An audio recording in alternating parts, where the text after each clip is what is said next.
حضور علیہ السلام سے حرم کی جانب جا رہے ہیں۔ کوہ صفا کے قریب عبداللہ ابن جدعان کا گھر ہے۔ قریب سے گزرے تو آگے سے ابو جہل آ رہا ہے۔ حضور علیہ السلام کو جب اس نے دیکھا تو بدتمیزی شروع کر دی۔ وہ الجھتا چلا جا رہا ہے، حتیٰ کہ اس نے ایک نوکیلا پتھر پکڑ کے حضور کو زخمی کر دیا اور آقا کے نازک بدن سے خون بہنے لگا۔ حکم جہاد نہیں آیا، اللہ کی مشیت ہے۔ حضور علیہ السلام وہاں سے سین حرم میں پہنچے، آب زمزم سے اپنے زخم دھوئے اور اللہ کے حضور سجدہ ریز ہو گئے۔ مالک تیرے رنگ،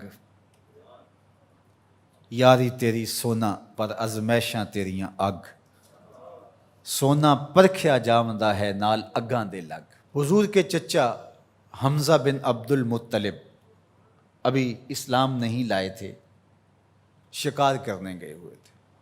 یہ جب شکار کر کے آتے تو بڑے اطراء کے چل رہے ہوتے، تو دو لونڈیاں آپس میں بات کر رہی تھی کہ اگر اس کو پتہ ہوتا نا کہ اس کے بھتیجے کے ساتھ آج عمر بن حشام نے کیا سلوک کیا ہے تو آج اس کی یہ چال نہ ہوتی۔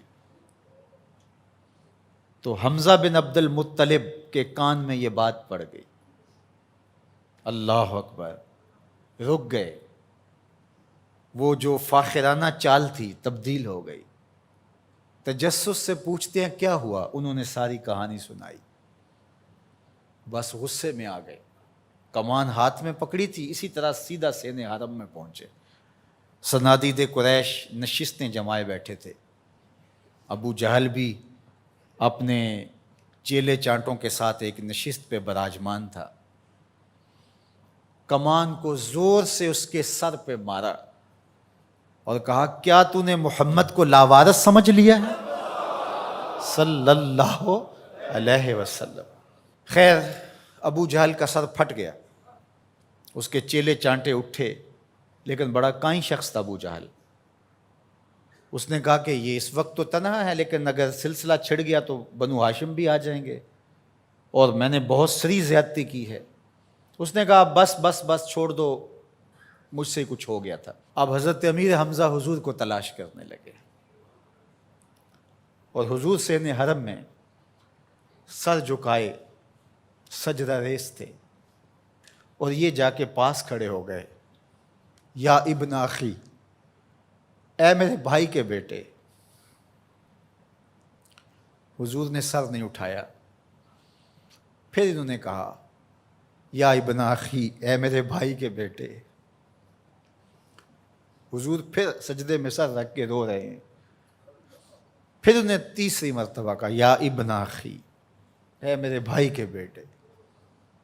حضور سجدہ ریز ہے۔ میاں صاحب فرماتے ہیں اسی کسے دے کچھ نہیں لگ دے تے نہ کوئی ساڈا دردی۔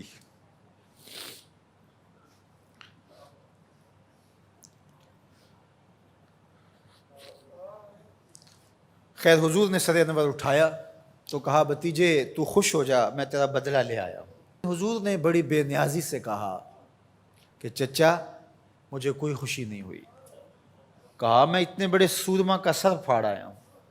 کہا مجھے کوئی خوشی نہیں ہوئی۔ بخت یاوری کر رہا تھا۔ دوسرا جملہ کہا تم کیسے خوش ہوگے؟ کہا جس رب کو میں مانتا ہوں اس کو تم بھی مان لو، یہ میری خوشی کا سامان ہے، اگر مجھے یہ دے سکتے ہو تو کہا پھر دیر نہ کیجئے، ابھی اپنی غلامی میں شامل کر لیجئے۔ یہ ہوتی ہے اپنے مشن کے ساتھ وابستگی۔ ہم اپنے چھوٹے چھوٹے سطحی مفادات کی وجہ سے کتنے بڑے دینی نقصان کر دیتے ہیں، اور ہم جان رہے ہوتے ہیں کہ میری اس ذات سے یہ نقصان ہو رہا ہے، لیکن ہمارا نفس اتنا بڑا ہوتا ہے۔ لیکن یہاں مشن کے ساتھ وابستگی دیکھیے۔ وہ کہتے ہیں کہ بھتیجے بتاؤ تم کیسے راضی ہوتے ہو؟ تو جو حضور بولتے ابو جہل کے ٹکڑے ٹکڑے ہو چکے ہوتے چند لمحوں کے بعد، لیکن کہا نہیں، میں اس سے راضی ہوتا ہوں کہ جس رب کو میں مانتا ہوں وہ اس کو تو مان لے.